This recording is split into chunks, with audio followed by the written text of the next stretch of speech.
வணக்கம். திருச்சி சத்தி சித்த வைத்தியசாலையின் சார்பாக சித்த மருத்துவர் பி மதிக்குமார்.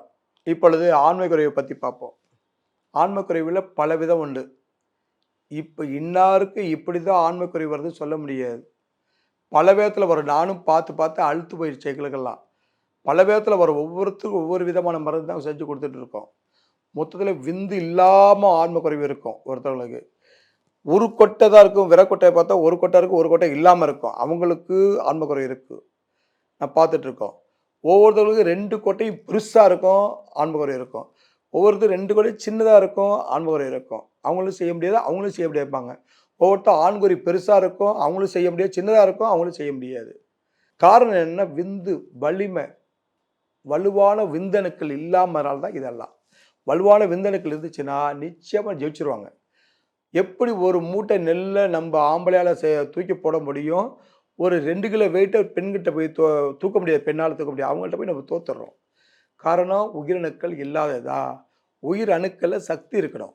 நீச்சல் அடிக்க திறமை தான் மட்டும்தான் அந்த குழந்தை பிடிக்கும், எல்லாமே போகும். அந்த நீச்சல் அடிக்கிற திறமை இல்லைன்னா குழந்தை பிடிக்காது. எவ்வளோ பேர் குழந்தை பிறக்க வச்சுருக்கேன், நான் மருந்து கொடுத்து பிறக்க வச்சுருக்கேன். அது மற்ற வீடியோலாம் போட்டிருக்கேன் பாருங்கள். கெட்ட பிள்ளையோட பிறந்திருக்கு. உயிரணுக்களை உற்பத்தி பண்ணி அது நீச்சல் அடிக்கிற திறமையை கொண்டு வந்தால் மட்டும்தான் இதில் ஜெயிக்க முடியும். பெண்ணாகப்பட்டது ரொம்ப சர்வசாதாரணமாலாம் நீங்கள் சரி பண்ண முடியாது, அடைக்கிற முடியாது. ரொம்ப சாதுரியமாக செய்யணும். மருந்தெல்லாம் சாப்பிட்டு உடம்பை தேத்திட்டு செய்யணும். எடுத்தோம் கவிழ்த்தோம்லாம் அங்கே போக முடியாது, கெட்ட பேர் ஏற்படும். அதில் ஆன்ம சக்தி உற்பத்தி ஆகணும்னா அதுக்குள்ளே மருந்துகளை நிறைய சேர்த்துக்கணும். 2 மாதம் கழிச்சு கல்யாணம் பண்ணுறவங்க, 3 மாதம் கழிச்சு கல்யாணம் பண்ணுறவங்கலாம் என்கிட்ட பேசுகிறாங்க. நான் இல்லைன்னு சொல்ல வரல. சார் 3 மாதத்தில் கல்யாணம் சார், எனக்கு எப்படி சார் 4 மாதம் முடியுது, இன்னும் 4 மாதம் இருக்குது கல்யாணத்துக்கு, 5 மாதம் ஆகிருக்கு சார். 10 வருஷமாக செய்யாத தவறுகள் பூரா செஞ்சு முடிச்சிடுறாங்க. கொஞ்சம் செய்ய மாட்டேன், ரொம்ப அதிகமாக செஞ்சிடறது.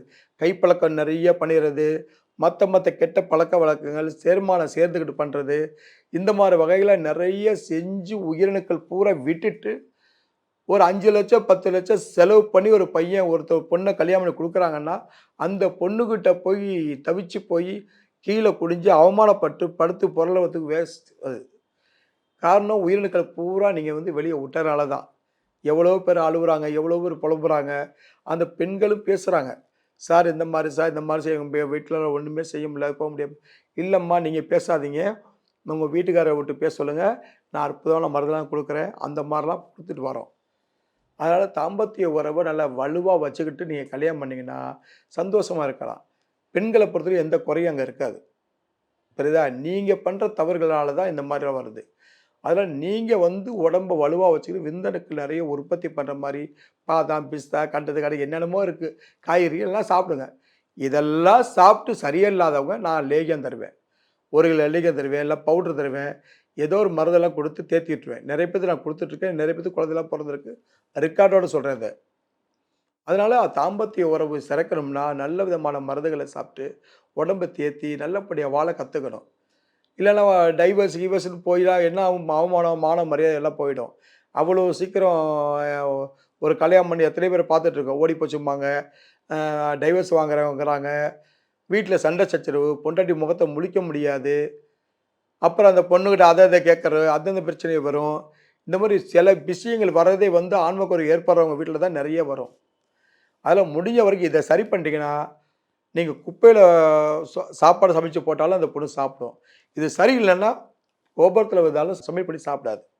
அதனால் முடிஞ்ச வரைக்கும் ஆண்கள் ஆண்களாக மாறணும்னா தவறுகள் திருத்தப்படணும். தவறான செயற்பாடுகள் சேரக்கூடாது. தவறான புத்தியில் இருக்கக்கூடாது. நம்ம கோட்பாடை விட கோட்பாடை மீறக்கூடாது. எப்படி சூரியனோ சந்திரனோ அது நேரத்தில் உதயமாவது மறையுதோ, நம்மளும் அதே மாதிரி காலையில் 6 மணிக்கு எந்திரிக்கணும். அவங்கவுங்க வேலையை பார்க்கணும். பெண்களாக இருக்கட்டும், ஆண்களாக இருக்கட்டும், அந்தந்த வேலைகளை கரெக்டாக செஞ்சுட்டு இருந்தோம்னா சூரியன் மாதிரியும், நட்சத்திரம் மாதிரியும், சந்திரன் மாதிரியும் அவங்கவுங்க வேலை கோட்பாடோடு இருந்துகிட்ருக்கு. அவங்க வேலை செய்யல இயங்காமல் இருக்க முடியுமா? அது சூரியன் இயங்காமல் இருந்திருக்கா? சந்திரன் இயங்காமல் இருக்கா? அது வேலையை பார்க்குது இல்லையா? அது மாதிரி நம்மளும் மாநிலங்கள் பிறந்தவங்க அத்தனை பேருமே அவங்க வேலையை கரெக்டாக செஞ்சோம்னா எல்லாமே நல்லா இருக்கும். ஆன்ம சக்தி நல்லா இருக்கும். காலை எந்திரிச்சு போய் இந்த ஜில்லுன்னு தண்ணியில் குளித்தோம்னாவே ஆன்மை நல்லா பீறிட்டு வரும். ஹீட்டில் போய் விழுவ வேண்டியதில்லை. தெரியுதா? அதனால் முடிஞ்ச வரைக்கும் காலை எந்திரிச்சு அவங்கவுங்க பணிவிடையை செய்யுங்க. நீங்கள் அமோகமாக வாழலாம். ஆண்மைக்குறைக்கான மருந்து வேணும்னா என்கிட்ட சொல்லுங்கள், நானும் அனுப்பி வைக்கிறேன். கொரியர் மூலம் அனுப்பலாம், நேராக வந்தாலும் வரலாம். இந்த வீடியோ பிடிச்சிருந்தா லைக் பண்ணுங்கள், ஷேர் பண்ணுங்கள், சப்ஸ்கிரைப் பண்ணுங்கள். நன்றி, வணக்கம். சக்தி சித்த வைத்தியசாலை. ஆண் பெண் ஆசனவாயில் வலியா, கடுப்பா, தடிப்பா, வெடிப்பா, மலம் போக முடியவில்லையா, ரத்தம் வருகிறதா, ஆசனவாய் அருகில் ஓட்டை விழுந்து சலம் வருகிறதா என்ற பிரச்சனைகளுக்கு தீர்வு காண வாருங்கள். சக்தி சித்த வைத்தியசாலை, ரம்பா தியேட்டர் எதிரில், திருச்சி. செல் 9245220727.